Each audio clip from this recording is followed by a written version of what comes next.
বিস্কিটে আজকাল ভ্যারাইটিস রকমের বিস্কিট বাজারে বেরিয়েছে।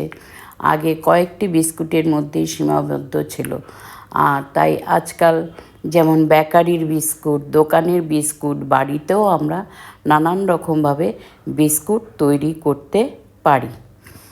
তো আজ সেরকমই একটি চটজলদি রেসিপি। আটা এবং বেসন মাত্র দুটি উপকরণেই এই বিস্কুট আমি ঘরে বানাচ্ছি। হ্যাঁ বন্ধুরা, নমস্কার। ভেজিটেরিয়ান ডিলাইটের সকল বন্ধুদের স্বাগত জানিয়ে আজ আমি আমার ভিডিও শুরু করছি। চলুন আসুন আপনারা ভিডিওটা দেখতে থাকুন। আজকের রেসিপি হচ্ছে আমার একটি আটা বিস্কুট। আটা দিয়ে কিভাবে বেকারি স্টাইলেও বাড়িতে বিস্কুট বানানো যায় সেটি আমি আপনাদের প্রস্তুতিকরণ নিয়ে এসেছি। আমি এক বাটি আটা নিয়েছি, আর তার কোয়ান্টিটি পরিমাণে প্রায় 180 গ্রামস হবে। তার হাফ বাটি নিয়েছি বেসন একটু 80 গ্রামস হবে, হাফ ড্রাই রোস্ট করে নিয়েছি। কেন, তাহলে বেসনের যে কাঁচা একটা গন্ধ থাকে, স্মেল, সেটা থাকবে না। তারপর নিয়েছি 1 টেবিল স্পুন সুজি, আর গ্রেটেড নারকেল নিয়েছি 2 টেবিল স্পুন, চিনি নিয়েছি কিছুটা, প্রায় 85 মতো এই পিসা চিনিটাকে গুঁড়ো করে নিয়েছি। আর তারপর নিয়েছি স্বাদ অনুসারে নুন, হাফ টেবিল স্পুন নিয়েছি বেকিং পাউডার। সমস্ত উপকরণকে ভালো করে সুন্দর করে একটু মিশাবো হাত দিয়ে। মিশিয়ে তারপর ওই আর সাদা তেল দিয়েছি আমি বড় টেবিল স্পুনে 4 চামচ দিয়ে সুন্দর করে ভালো করে মিশালাম। মিশিয়ে আবার ওই চামচটি দিয়ে আমি প্রায় 2 চামচ পরিমাণ দিয়ে দিয়েছি জল, দিয়ে সুন্দর করে আস্তে আস্তে একটা ডো ফর্মে তৈরি করে নিয়েছি। তারপর এই ডোটা খুব টাইটও হবে না, খুব শক্ত হবে না, এরকম একটা কনসিস্টেন্সিতে রাখবো। কেন, এটার মধ্যে যেহেতু অল্প সুজি আছে, দেখতে নরম হলেও খুব একটা নরম হবে না।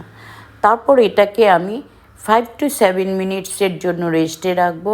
রেস্টে রাখার খুব একটা দরকার নেই, তাও আমি রাখবো। রেখে এরই মধ্যে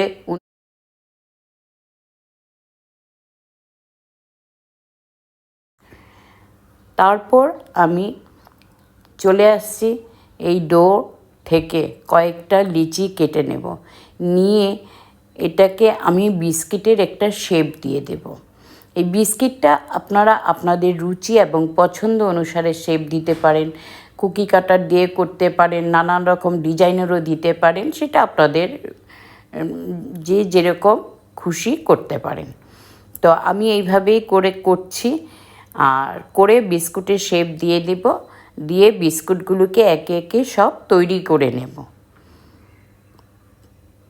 তো এইভাবে বিস্কুটগুলো তৈরি করে তারপর এটার মধ্যে আমি একটু দুধ, একটা টিস্যু পেপার দিয়ে উপরে একটু দিয়ে দিব, ব্রাশ করার মতো দিয়ে দিব। দিয়ে আমি যে পাউডার চিনি রেখেছিলাম, গুঁড়ো করা একটু চিনি এটার উপরে দিয়ে দেব।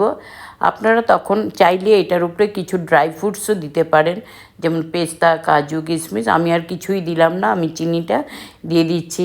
বা গ্রেটেড নারকেলও একটু উপরে ছড়িয়ে দিতে পারেন, তাহলে খেতে ভালো লাগে।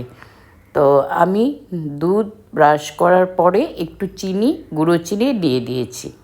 তারপর এখন আমি তো বেক করছি। এখানে ফ্রাই প্যানটা বসিয়ে রেখেছিলাম, তারপরে বেক করার জন্য কড়াই বসিয়ে রেখেছি। তারপর বিস্কুটগুলো এটার মধ্যে দিয়ে দিলাম। একটা বাটার পেপারে একটা ট্রের মধ্যে অয়েল ব্রাশ করে বিস্কুটগুলো বেক করতে দিয়ে দিয়েছি। এখানে 35 to 40 মিনিটসের মতো লাগে। এভাবে আমি 2-3 বারে বিস্কুটগুলোকে বেক করে নিয়েছি। তো করে আমি সমস্ত বিস্কুটকে এভাবে তুলে নেব। তুলে তারপরে এটা চায়ের সঙ্গে পরিবেশন করার জন্য রেডি। তো দেখলেন বন্ধুরা, কত সুন্দর বাড়িতেই এইভাবে বিস্কুট মাত্র 2-3টে উপকরণের সাহায্যেই এই বিস্কুটটা বানিয়ে নেওয়া যায়। তো আপনাদেরকে অনেক অনেক ধন্যবাদ আমার এই ভিডিওটা দেখার জন্য।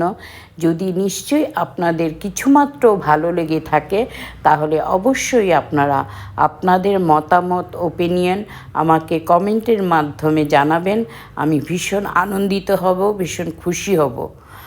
আর থাকছে আগামী দিনে আপনাদের জন্য আরও চমকপ্রদ রেসিপি। তাই আমি আশা করব আপনারা আমার সঙ্গে থাকবেন, আমার চ্যানেলটিকে সাবস্ক্রাইব করবেন। Thank you so much.